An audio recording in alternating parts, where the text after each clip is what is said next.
if you want to give background on maybe energy systems in general, because actually this is why Lauren and I even partnered up in the first place, because she posted about energy systems and I was like, this is awesome. Nobody talks about this. And I think it's so important for not only just like sports in general, but in the climbing arena, it's something that's not really talked about and something that's still really important. So Lauren, do you want to kick us off?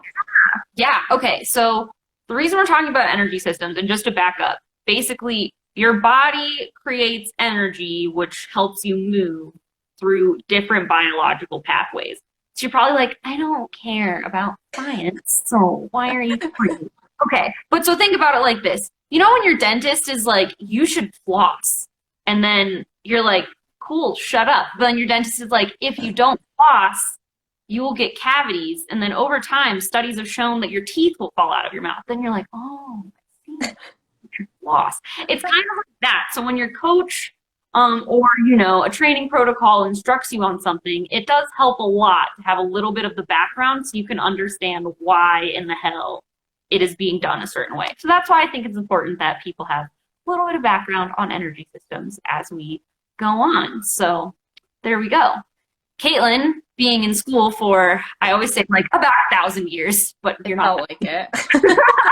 Caitlin went to school for a long ass time studying nutrition, so she's got a beautiful amount of biochem background. So maybe let's kick it off. Which one do you want to start with?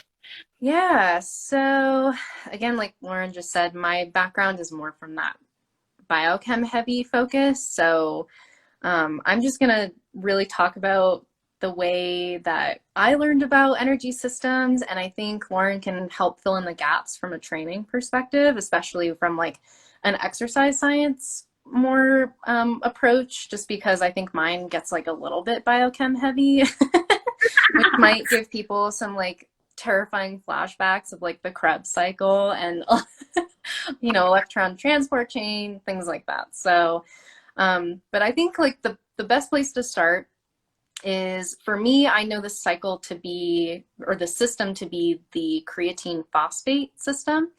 And this one is one that is a very fast producing system, and it produces a teeny tiny bit of energy, which is also called ATP, if that rings a bell. Phosphate. Yes, exactly. And then it has a very short duration of action. So usually this system lasts anywhere from 5 to 10 seconds. So again, it's really, really slow, and it delivers really quick energy. And usually that's from like the breakdown of carbs, for example, from glucose. And this is especially important in those high intensity, short duration exercises. So I think what really comes to mind here is like those short power moves, strength. I usually compare this to like sprints, if they're not like repeated. But yeah, bouldering, limit bouldering, weightlifting, you know, like big bursts of power. So Lauren, do you want to add anything here before we kind of like talk about how maybe food is implicated in this?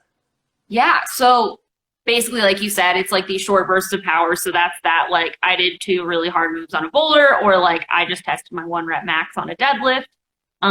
Yeah, in the sports science world, we learned it as the anaerobic alactic system. But just another thing I want to highlight super quickly about this energy system is it's the simplest energy system because it's the fastest. So it's the hardest one to improve. And the reason that it's the hardest one to improve, I mean, think about it. Let's say you have like a 10-step process to produce shampoo. I used to work in a manufacturing plant, so this is just what's coming to mind. Bear with me. So let's say you have like a 10-step process to produce shampoo. That's obviously like got a lot of steps. There's things that can be optimized in that process probably. Maybe you can cut out one of the steps, all the things. 10 steps, complicated process, you can fix it. A simple process, let's say it's a 2-step process. There's only 2 things you can really fix. So it's really hard to optimize something that's so short. So that's why when we're working on this energy system, we need to be really specific with it because it's hard to improve it within our bodies. So just keep that in mind as we go on, because that's important to remember for later. Yeah. I guess the other thing I want to mention too is that even though these are distinctive energy systems, it's important to remember they're all happening simultaneously, but one of them may predominate or predominantly be the active system. So yeah, it's not like, oh, we're in this system. Oh, now I'm moving on to this one, and then finally this one. It's not like that. It's just how our body utilizes energy. It's the bioenergetics of it all. But I guess, do you want to move on to the second one, or talk a little bit more about? Let's move on. Move on to the next one. Okay, so the next one, as I learned it, I think there's a different name for you as well, Lauren, but it's the anaerobic glycolysis. So this is just the breakdown of glucose or carbs. So this is a longer duration, or I guess speed of action is a bit slower than creatine phosphate. And then the duration of action is still short, but not as short as that first one. So this one lasts about 1 to 2 minutes, and this is more for like those high intensity, maybe a little bit longer, a little bit more sustained, and that could be something like repeated bouts of power. So what comes to mind here is that power endurance. So maybe not so much the limit bouldering, hard moves, power moves. It would be more like a sustained longer climb, pitch, little bit more, the duration is just a bit longer, but it does produce a bit more energy too than the creatine phosphate system. So anything to add there? Yeah, I like to think of this energy system as kind of that feeling of like when you're on the wall for like a minute and a half or 2 minutes, and then you start to get really pumped, like crux it out, kind of like, I'm so pumped. Yeah, that's kind of like where you're at in that energy system. So that like 4x4-y feeling, you guys know the feeling. It's kind of like that. If you're like staying in that like climb, run, it's kind of like that. And the other thing to mention too with this system is that like, that like pump feeling, that kind of like crampy, like lactic acid buildup. That's because this is how this system starts to decline. That's when you know that anaerobic glycolysis is starting to decrease, because you're getting tired and you need it to rest. So the other thing I like to mention too, because I think lactic acid is often one of those things that's like people don't like it, it hurts, that's why we're sore. It's actually used as an energy product. So that's how when we start to feel fatigued, we start using lactate as an actual energy source. And then when that runs out, it's still short duration, but when that runs out, that's when we feel that pump and that fatigue. So it's from that buildup of acid, if you will. Right, and it's actually, speaking of buildup of acid, it's actually like hydrogen ions that are giving you like that shitty feeling. The lactic acid is actually a fuel. Yeah. So, yeah. Can be converted into energy. I used to nerd. I still nerd, just differently now. Yeah. Yeah. I miss OChem. What a time. I loved OChem. That was such a fun topic. Making nylon in a class was like the coolest thing ever. Anyway. That was nice. Cool. Yeah, I think that's about all I have to say about that. I guess just to comment on that energy system. Everyone, okay. The trend. When I'm hearing it a lot right now, so I'm just going to talk about it. People are always like, I need more power endurance every time. Just like we always need more power endurance. It's just like the buzzword. But guys, like power endurance training, if you've ever really done it, is exhausting and pretty like gnarly on your nervous system and your body, and you really can't do it like all year. Like I think of like everything else, this is a Steve Bechtel, I don't know, or everyone friggin' says this, I don't know, but this is something that people always say. So it's like your cake is like your strength and endurance and your power, and then power endurance is like the frosting on the cake if you're about to go like a sport climbing trip or other things. But you have to like make the cake. Otherwise you're just frosting the platter, and that's not how things work at all, and you don't want to do that. No one wants to lick frosting off the plate. I maybe do. You get what I'm saying. Yeah. But I think that's a really good point, because it is really hard to train, like two kind of not necessarily opposing systems, but it is hard to to build up that endurance and then also build up power at the same time. They kind of have different like training adaptations, right, Lauren? It's not really something you necessarily want to do like go Yeah. ham out all at once. Lasting that system is something you can do like as the icing on the cake towards the end of a training cycle, like before a trip or before you might want to perform, or it's something you could keep like topped off throughout the week. Mm-hmm. Stays. Ever try to be like, I'm gonna blast 4x4s 3 times a week all year, because not a good idea. Like, Yeah. not it's or well, there's a lot of different other power endurance type of sessions that are not like the boulder 4x4s, but you know what I'm saying. You don't want to just try to be blasting that specific energy system all year, because you're just gonna burn out and feel like trash, and it's not going to work. You're probably just gonna get injured, honestly. So Yeah, it's a lot of stress on it's a the lot body. and it's a lot of being wickedly pumped all the time. Who wants to do that? Stop telling me you want to train power endurance all the time. If you're doing it right, you absolutely fucking do. It's awful. Yeah.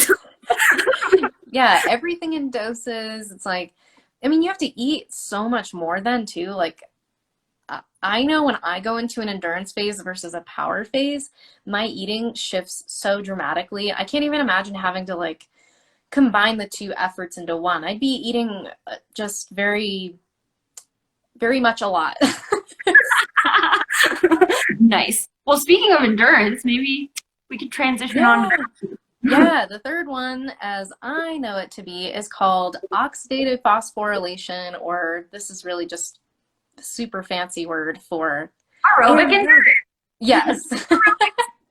So this one has potentially limitless duration, and that's because it draws a lot of its energy sources from both, or not both, but all collectively carbs, fat, and protein.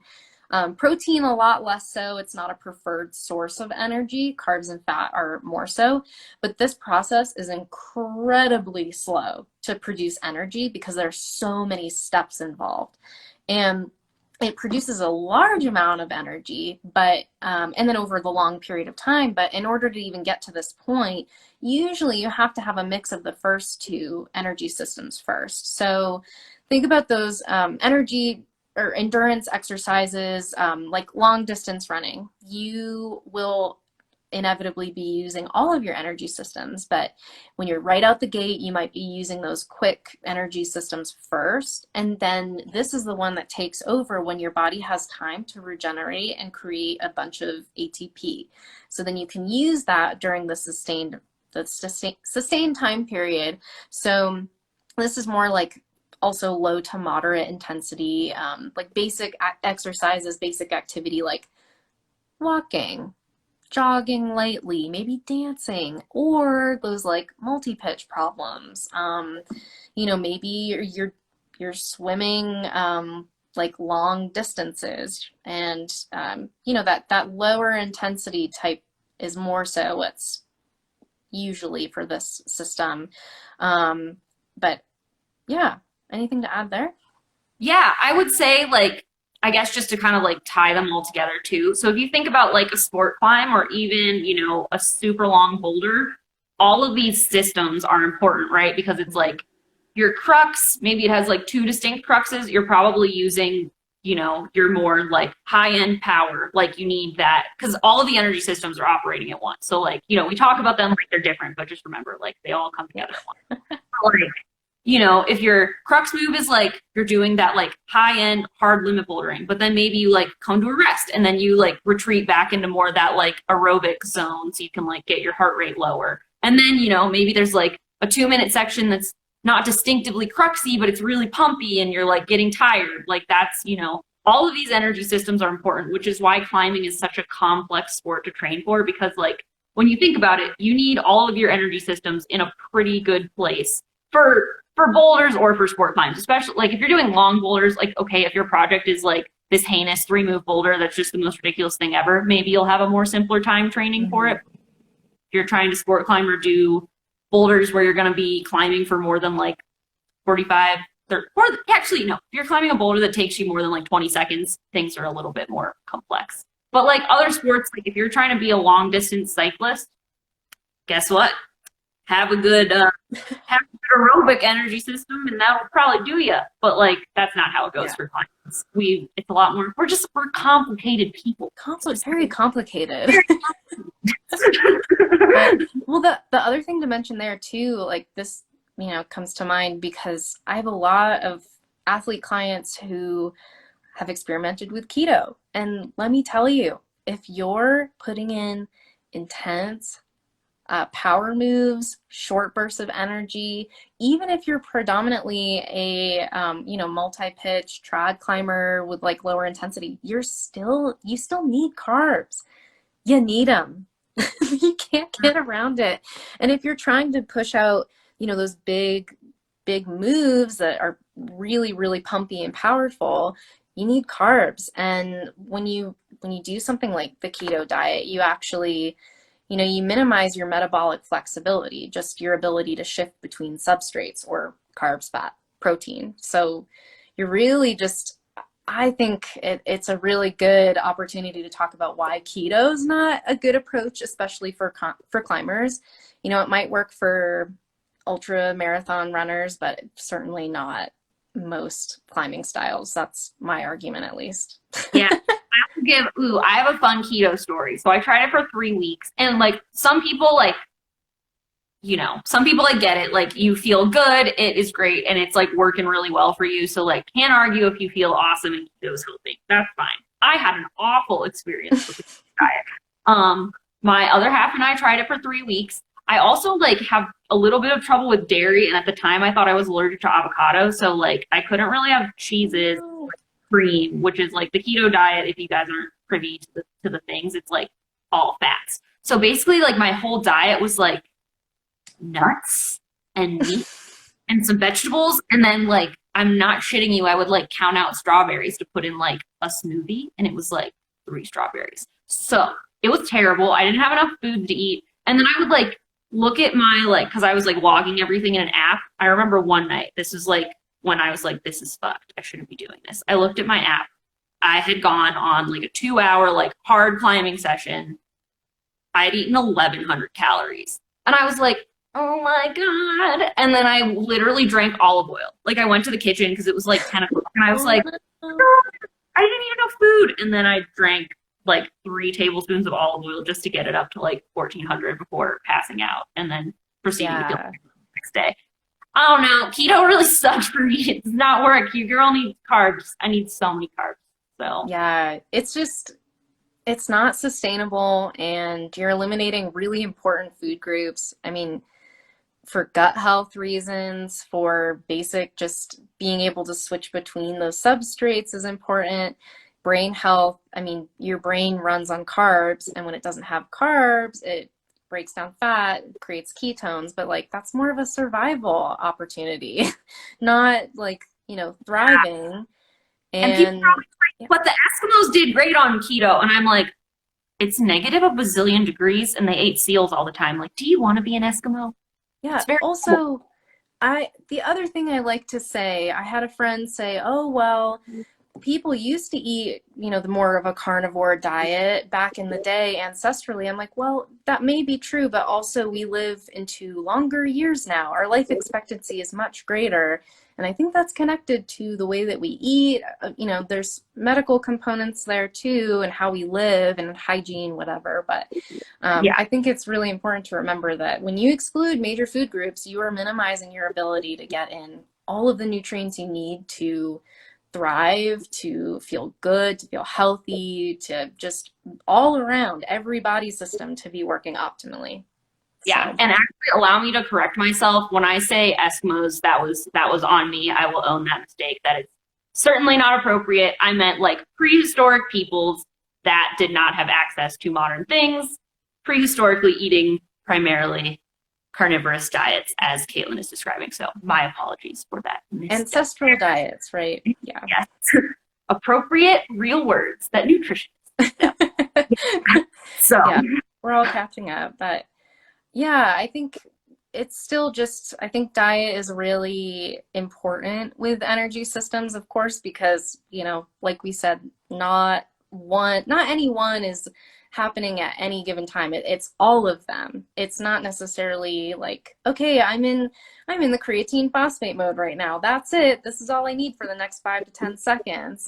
It's like not like gears on a car, so Yeah, exactly. We your don't really body's even not have, a car, even though we like car analogies because they're easy. It's not a car.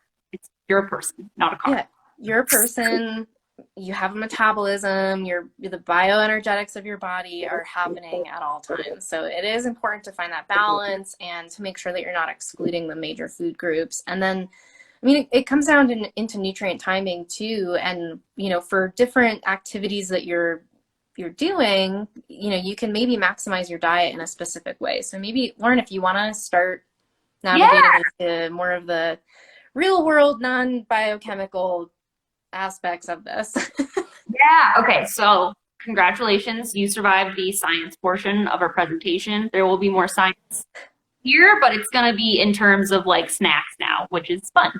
So I'm going to talk Caitlin through kind of like today. So today I'm doing like a very well, I already did it, but today is a very power oriented, like limit type session. And tomorrow is going to be a very like high volume type of session. So I'm going to talk Caitlin through how I ate today so far around my session. And then I'm also going to talk to her about, anything I can improve and perhaps what I could do for tomorrow that might look a little bit differently. So remember, today is power. Tomorrow is like high capacity. So just to give you a little bit of background, during my power session, I basically am just like getting on boulders. And then by the end of it, the aim is to try like pretty hard limit boulders. So very short duration, like just a handful of moves. Like all my limit boulders are like 3 or 4 moves. So most of the stuff I'm doing, I'm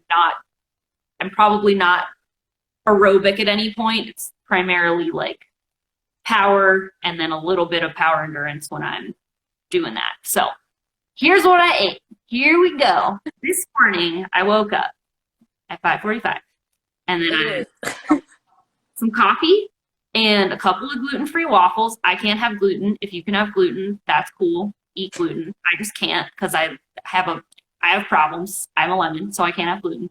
And I had 3 chicken sausages, which totaled about like, they're 4 each. So 12 grams of protein in the chicken sausages, 3 grams of protein in my waffles, and then I had like 1.5 tablespoons of sunflower butter. Also, I had some jelly because jelly's tasty. I kind of just made a PB&J with the waffles. It was good. Amazing. Awesome. Yeah. Great Yeah. job. Yay! Okay, so that was breakfast. And then before I went to the gym, I mixed some like 3 scoops of BCAAs and I put those in my water bottle and I kind of just like drank those throughout the session. And then I knew I wasn't going to be going to, I wasn't going to get home to eat lunch because I had an appointment to go to after the gym. So I brought a protein shake, actually just protein powder in a jar, and then I mixed it with water because that was easy. And then I also brought a fruit leather because I was like, oh shit. This was like an oh shit meal. I was like, I'm going to need to eat something. Otherwise I'm going to be like hangry AF until it's time to like eat lunch. So that was my like strategy until I got to go home. And then when I got home, I had like beef with vegetables and like stir fried noodles. And it was good. So, Awesome. all right, what I mess up? What was good? Okay, well, first of all, it sounds like you took in a lot of really good calories, so I'm really glad for that. And you had breakfast. I'm so proud of you. You know, I've been working on my like aversion to breakfast for months now, so we're psyched. Yeah, I think breakfast, honestly, the most important meal of the day, but it really actually is. It's at a base level, it gets your metabolism going, it gets you started. I've had some clients say, it's so weird, I have a burst of energy at like 8 p.m. Well, yeah, if you didn't start eating until 1, of course you don't have energy until later. Anyway, but I think, so when did you eat breakfast and how long did you wait before you went to the gym? I ate breakfast probably at like 6:15, and I got to the gym by I left at 7:30, so I got to the gym by like 7:45 about. Okay. Did you feel, when you got to the gym, did you feel like pretty full still, or was it kind of like comfortable? It was like comfortable. I would say maybe I was like a little hungry, but You're hungry. Okay. yeah, but not like a lot. Like my session was really great, so I don't think it was like too bad. Yeah, I would Okay. give it like 2 out of 10 hungry. It wasn't like 0 out of 10. Okay. Yeah, because sometimes I know if a lot of people worry if they eat before their sessions, they'll be like, not have enough energy because they feel kind of like bogged down. So yeah, and the reason you maybe were hungry too is maybe yesterday was a lower calorie day, maybe a minor energy deficit, just some Okay, thoughts. yeah, Um, possible. yeah, Damn, but I know, yeah. But if you went into your session and you had that awesome breakfast, you were ready to go, you had a lot of good carbs, a lot of quick energy that you could utilize in your session. So did you mostly train, or did you say it was like a power session more so than yeah, anything? basically I warmed up with like easier boulders for like hour and 15. So that was like less extensive resting. And then once it got to harder boulders, it was literally like do a few moves. Those were hard. Sit Good. for 3 to 5 minutes. And that was kind of like the last like 45 minutes of the Okay, session. awesome. So it was a pretty long session then. So Like, yeah. I guess I'd say it's like 2 hours and 15 minutes. okay. So did you have your fruit leather during that session? And did you No. drink no? Was it after? BCAAs, but I didn't eat my fruit leather. Okay. No, that's good. BCAAs are good because there's still some sugar in there, which is really good. And then also the protein, specifically branched chain amino acids in there, it helps with preventing protein degradation. So if you were running out of other energy sources, protein would be used as an energy conversion. But it doesn't sound like that necessarily was happening. But this will still help you in recovery, but also tomorrow you won't be as sore. That's at least what the data shows. And then also, personal experience too. I really like BCAAs. And then you did your protein shake after. Awesome job. Like immediately after your session. That's so, so good to help start that muscle protein synthesis to help stimulate that. And then also there's carbs in protein shakes too. So that's really good to help replenish all of the glycogen that you broke down and used during your session. That's just fancy for stored glucose. And how long did you wait to have lunch after your session? So then I went to, yeah, so I had my protein shake and my fruit leather because I was like, I need carbs and also these taste. So that I did that. And then okay, let's see. So session ended about 10:15 and I was home by noon and I was eating lunch by like 12:30. Okay, So, awesome job. You rocked it. I don't really have any corrections for you. Maybe add like some sauerkraut or greens at breakfast oh if wait, you I want. forgot to mention I had sauerkraut with breakfast. Yay! Good job. I had cucumbers and green onions in it. And we're gonna make for dinner we're gonna make sausages. I was like, let's use this really tasty sauerkraut we bought. We're gonna do like German stuff. So we'll do like sausages and sauerkraut. We're gonna make some broccoli, and we might try to make gluten-free spetzel too. So Ooh. I'm probably gonna have a snack too. Yeah, yeah, I definitely think snack would be good. Especially if you're hungry right now, for sure. Go have a snack. But even if you're not, if you're planning on training tomorrow, if you had a really good session today, definitely snacks are good. Yeah, I think you rocked it. And how much water did you drink? Fuck, I don't know. I mean, I had water with my protein shake, so that was okay. Actually, I kind of did the thing where you like put your water under the filler thing and then like look away at something else, look back around, and you're like, it was about to fill up. So I had a lot of water on accident because I almost exploded protein powder everywhere. So I had that whole thing, and then I had like most of my bottle of BCAAs. So where are we at? I don't know, like 50 ounces. Okay, bump it up teeny tiny bit and you're good to go. Yay! I had a sparkling water. Give me 6 Me more. too. This is brought to you by Gnarly and LaCroix. Also, Yes. For those of you who didn't see our master class last week, we talked extensively about sparkling water. So Yeah, we talked. Ooh, okay. Harish Azura has a good question. Okay, are lentils and beans a good source for carbs? definitely, yes, definitely a really good source of carbs. They're more of a complex carb, and there's some evidence that suggests that maybe you should do simple carbs before your workout. So this means like simple sugars rather than like whole grains and beans and things like that. So my take on the data that's available is that it really depends, and it depends on the timing, it depends on how much. So if you're like, okay, lentils and beans, they're my favorite thing ever, I'm gonna eat something before my workout within that hour, have a little dose and see how it feels. I say dose. A little too science nerd there, but I just mean like have a small amount that you feel is satiating. It's also a really good source of protein as well. So, I mean, you get a bang for your buck there, but really good source of carbs. Yeah. Sweet. Nice. Lentil Ooh. soup. Mm. Yeah. Ooh, lentil soup sounds so good. See 5 minutes of Caitlin and I just talking about food in every live. But Yeah. okay. So I think that makes sense so let me talk to you a little bit more about like what I might change or do differently for my session tomorrow, which is going to be less power oriented. And it's going to be, so I'm going to do, going to warm up similarly, but then I will be doing, thanks, Coach Blake, boulders on the minute for 10 minutes twice. So it's literally like, Brutal. yeah, yeah, I put it in that like power endurance-y, like aerobic sort of That's what zone, I'm which, training today. Thanks, oh Lauren. yeah. It's fun though. I love today.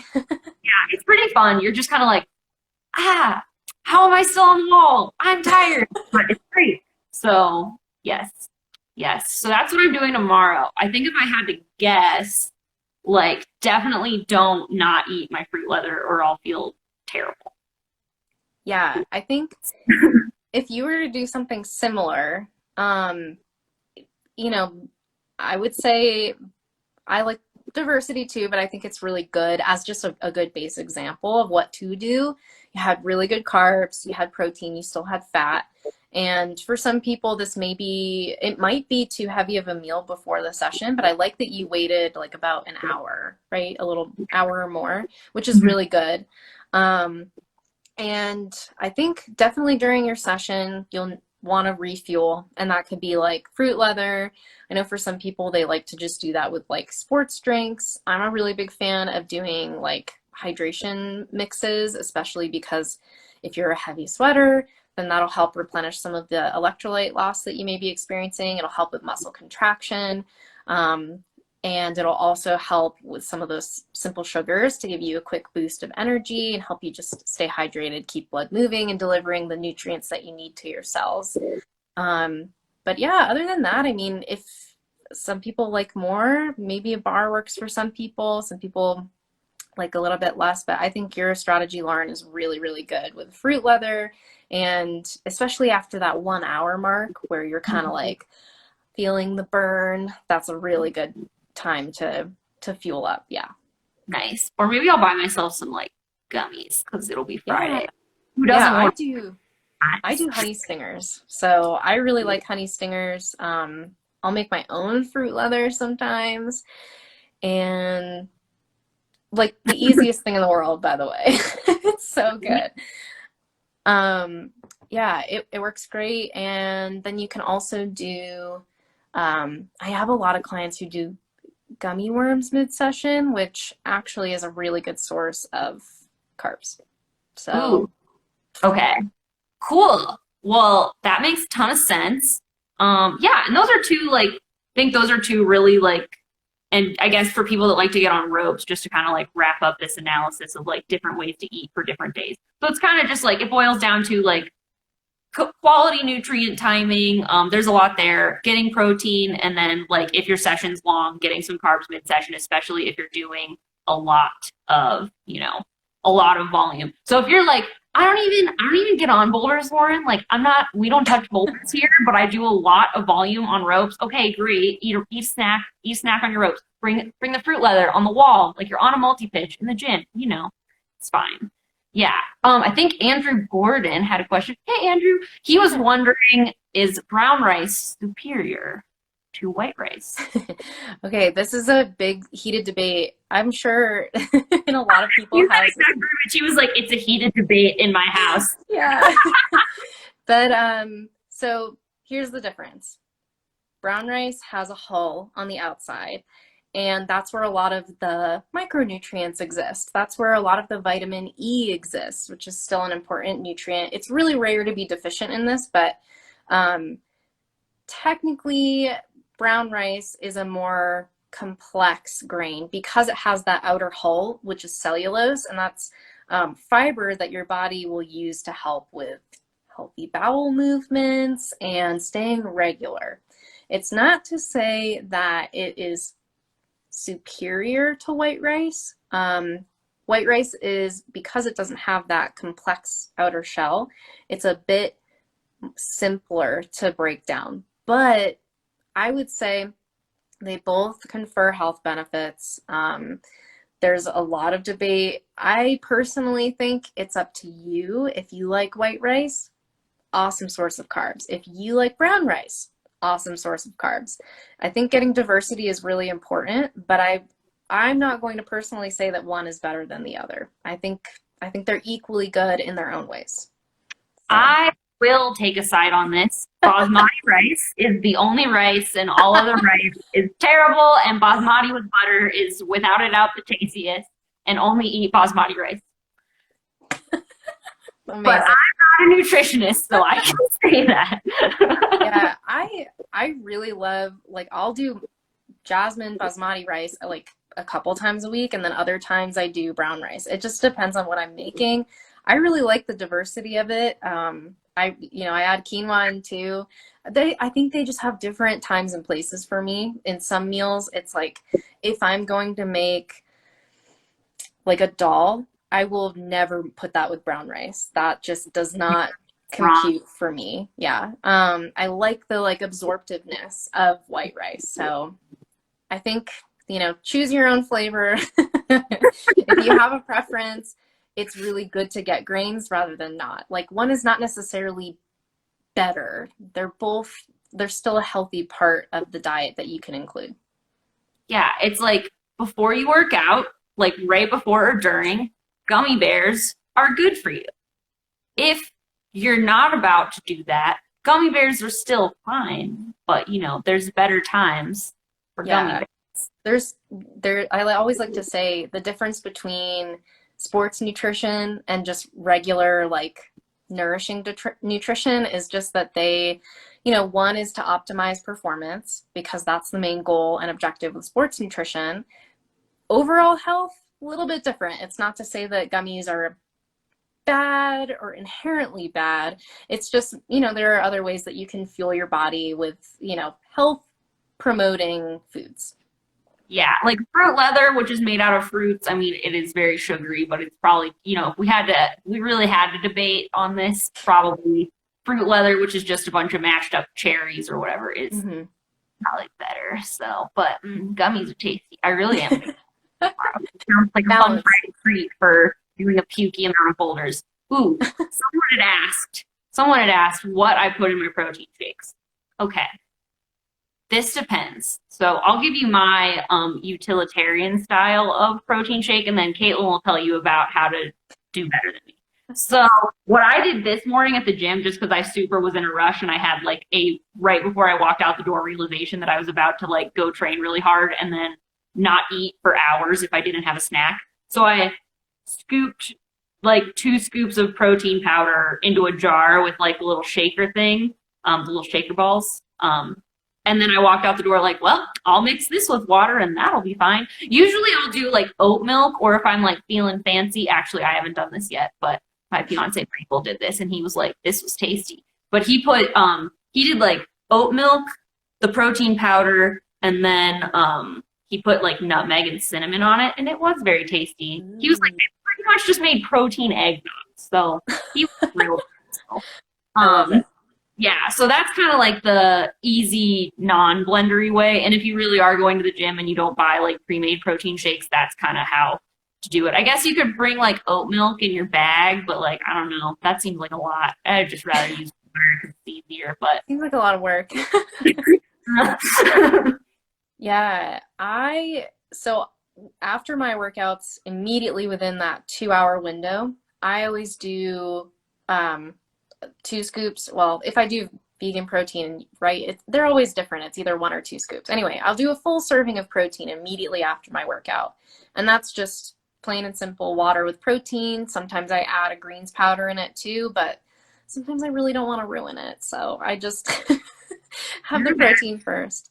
Yeah, but my other favorite thing, and I recommend this to a lot of my clients, is before bed, hear me out, you do a protein milkshake, and that covers a lot of things. So you're in an overnight fast and you're not taking in nutrients, so your body is in a repair and recovery mode, but you may start using protein for energy, so it's being broken down for energy purposes, which we don't want. And I really like to say having protein before bed is something that could help prevent that, and it is definitely helpful to prevent that. But also it covers if people are having a craving, maybe you didn't eat enough during the day, you're still a little bit low in carbs, you still need another boost of protein. This helps, connect the dots, I guess, or it helps connect to the gap so you don't have as much of a deficit as you maybe would have had. So I do frozen banana with some protein powder, and then almond milk and ice and peanut butter sometimes. So it makes this like almost ice cream like type of treat. And I think it's one of those things that a lot of us would look forward to. I look forward to it. So if I don't have a protein shake right after my workout and I have dinner pretty much shortly after or another meal around there, this is what I'll do later in the day to make up that gap. So. Nice. Okay, just to wrap up protein before we have some other still protein adjacent questions, but we'll wrap up protein shakes for now. So Steph asks, what up, Steph? Steph asks, do you have a rule of how many protein shakes to have per day? I have this debate too, because sometimes I'm like, this is out of control. Like, why not diversify my protein? But also I'm like, I can't do more ham roll-ups. This is ridiculous. Yeah, it's a good point because I really can't eat enough protein from meat or even veggie sources. It's tough to get enough protein without like being a farty, bloated mess, to be honest. So I really like, I might do like 2 to 3 scoops a day. It really depends. I think some people can tolerate more than others. I think it is good to diversify your protein and get as much as you can from the diet. Protein powder is simply just an adjunct thing to help, um, fill in the gap. So I don't like to rely on it necessarily, but it is a really good tool to help bump up that protein, especially if you're in a strength training phase. Yeah. Yeah. Okay. I feel like I don't know. I usually like to stick to like one a day, maybe two if it's like a really crazy day. But if I do two, I usually try to make one of them like a smoothie with like fruit and like some spinach in it, just so that I'm like doing something besides Yeah. another protein and water thing. Ooh, Christy Buckley asked, okay, sorry, guys. We will get to your BCAA question. I promise. We're going to wrap up protein shake. So Christy asked, hey, Christy. Christy asked, every time I eat or drink a protein shake, I feel way too full. So full, I can't even think about eating a meal. Thoughts? Nice. So I think, yeah, a lot of us do feel really, really full from protein shakes. Maybe it's just like a ton of water at once, or it's, I think some people do struggle to digest a lot of that protein at once. So I would even say just breaking it up, maybe, 1 scoop as opposed to a full serving, or if your serving is a full scoop, maybe cut it in half. And that's just to help, you know, incrementally get protein so you're not overloading your system. You just might be the type of person who can't digest and absorb that much protein in one sitting. So, and it could be the type of protein powder you're using too, maybe whey versus soy versus other plant-based. It does depend. And I think casein-based protein powders cause a lot of like full sensations too. So maybe experiment with cutting back on the dose. And it might also help to have it in a smoothie because it's less of a, just protein surge. It's like a more of a blend. Hope that helps. I've also found that, like, I guess maybe if you're doing, Chrissy, I don't know if you're doing it with like milk or not, but like, you have like a thinner milk, like maybe like almond milk or oat milk, or macadamia nut milk's really good. That one never gets any love, but it's very tasty. But like maybe that would help too if you just used like something Yeah, a little perhaps. bit lighter. Or the other thought is if you're able to eat if you're able to eat a meal right after your sessions rather than a protein shake, maybe you make space for a meal instead and then you have that protein shake later. That's just another option too. It doesn't have to be protein. Yeah. So, oh, and just to kind of like put this out there, it took me a long ass time to find protein powders that don't make me feel awful, especially because I didn't realize it at the time, but I tried a bunch of different whey proteins and then turns out I'm allergic to whey. That was great. And then I tried egg white, and then I also found out later that I have a sensitivity to eggs. So I went on it's vegan protein for me because that's basically all I'm not allergic to. So yeah. Ooh, okay. Christy does Yeah, the, yeah, yeah. I do gnarly vegan too. me So too. Actually, I tried their whey one today and I really like that too. So, eating the cow stuff. Nice. yep. So yeah, okay. We could talk protein adjacent topics, Yes. BCAAs. So someone asked, when do you use BCAAs? Great question. So, yeah, awesome question. BCAAs are one of those things that need more evidence, more research. There's evidence that before, during, and after are the best times. But really, what this comes down to is more along the lines of how much training you're doing. If you are just starting a training plan, if you're if you're a long-term training person, if you're a woman versus a man, not to be too, binary there, but I think it's important to remember like female hormones do react differently, especially with cycle timing. So I'm not going to get too into that, but it is important to remember that there are times when maybe BCAs would be important for the high hormone phase of the cycle. I think it does depend on what works for the person too. Personally, for me, I really like BCAAs during as opposed to before and after my training sessions. I'll have it throughout the day too during, or if I'm like outside, outside in a climbing, crag area, just physically active the whole day.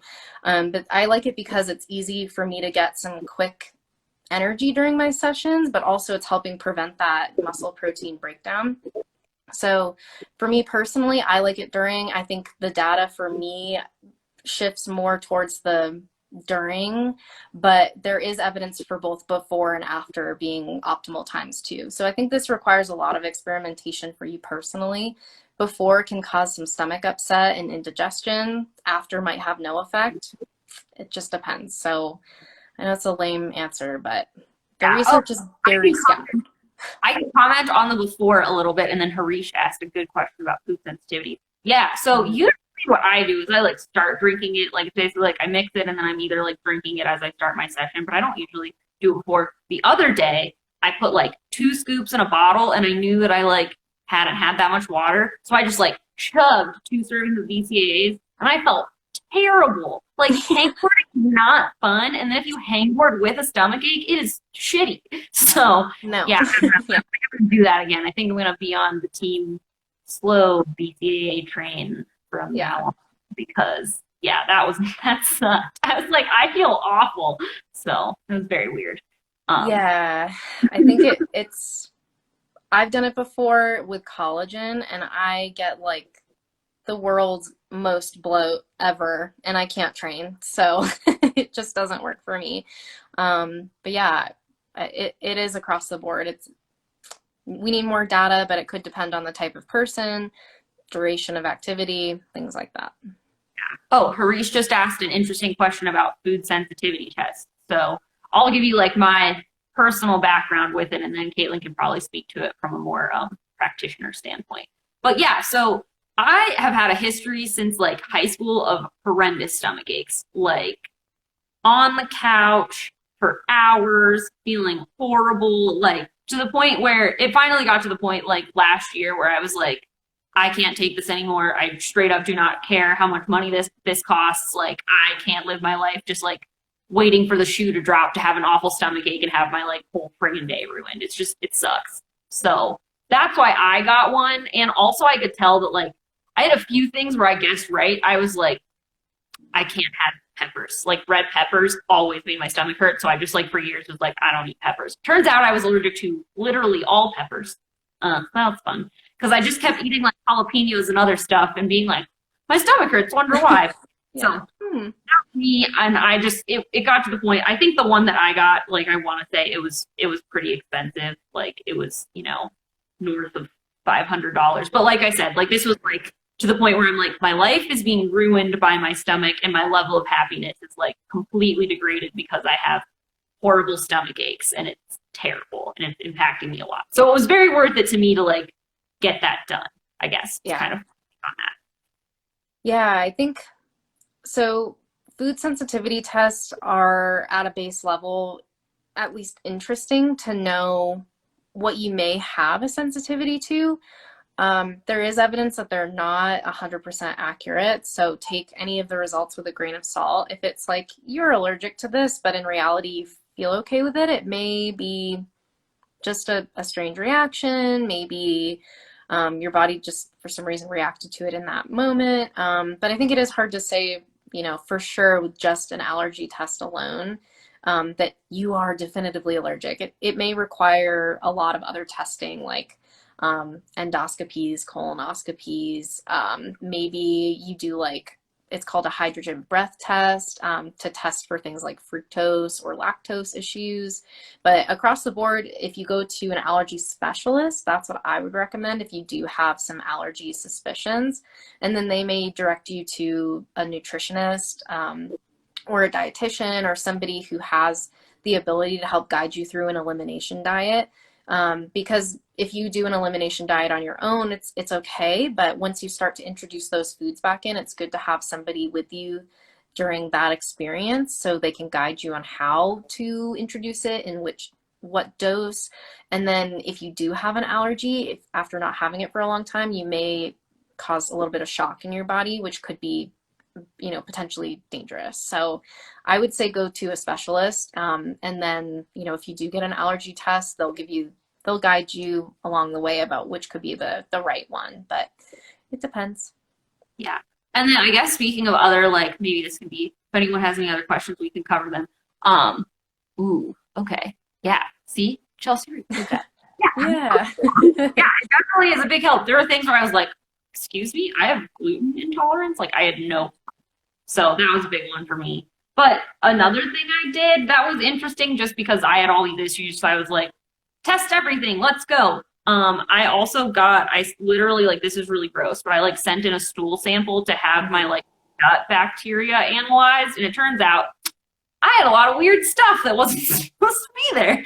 So yeah, that helped my practitioners figure out what was wrong with me. But it was very in depth to figure out what the heck was up with my stomach. But I'm doing a lot better now, which is good. Yeah. Yeah. I mean, the thing with going deeper into testing, it can get expensive, and sometimes a lot of doctors won't run the test for you just because they may not think it's necessary. But I would say always work with somebody who can definitely give you they can lead you down the right path, at least. If they think you may need some testing, like hormone testing or food sensitivity testing, they're going to lead you in that direction and help you understand. I think especially like the stool sample is really interesting, because if you find out that you have, for example, like an overgrowth in H. pylori, that's just a chronic stomach infection that could potentially explain why you have food sensitivities, why you have allergies. So once you do take care of that, maybe you don't have the other allergies. So it's interesting to see the complete picture, more of that root cause understanding, how it all comes together into one big web rather than just, individually separate things. Yeah, exactly. So I just got like a follow-up test done of my stool sample. So I'm excited to see where I'm at this year Yeah. versus a year ago. Super After cool. Yeah, I think it's a really cool test. hurt me, and also like a round of a lot of different supplements to get certain things out of my system. So fun stuff. Does anyone have any other questions before we wrap this thing up? This went in a different direction than I anticipated, but we did cover energy systems. We covered how to eat for different types of climbing sessions. We just went on a rampage of food sensitivity shenanigans. Yeah. Lots of protein. So important. Yeah. Good topics. Yeah, good stuff. Okay, I think we'll call it good for today, guys. We'll probably hop on and do one of these. Oh wait, before we go, want to tell you guys. So Caitlin and I are in the process of filling up the rest of the spots for our group program Breakthrough. It's a really cool program. We are combining training and nutrition. So in this program, you will get a customized training plan from me, a customized nutrition plan from Caitlin. It's running for 12 weeks long. And on top of all that, every other week, we're doing really awesome educational modules to teach you about all things training and nutrition, just like this. And everyone in the group already is super awesome, and I'm so excited. Yeah. Joined, and it's going to be really cool. So if you're excited about it, head on over to the link in either of our bios, check out the information, and apply soon. Spots are filling up. There you go. Already over halfway full. And if you're interested, please reach out, apply, because I think you'll, FOMO. I have FOMO for my own program, but yeah, we're like, I wish I had this when I started climbing. Dang. So yeah, truly. But we're really excited. We get started February 1st. So the night before is when we close the application, and we won't be offering it again until much later in the year. So. And next time it's offered, it is going to come at a higher price point. So get in while you still can. Yeah. All right. I'd love to have you, but yeah, thank you all so much for watching. And if you're here live, thank you so much. If you're watching the recording, happy to have you. But yeah, thanks for tuning in. See y'all later. Bye. Bye.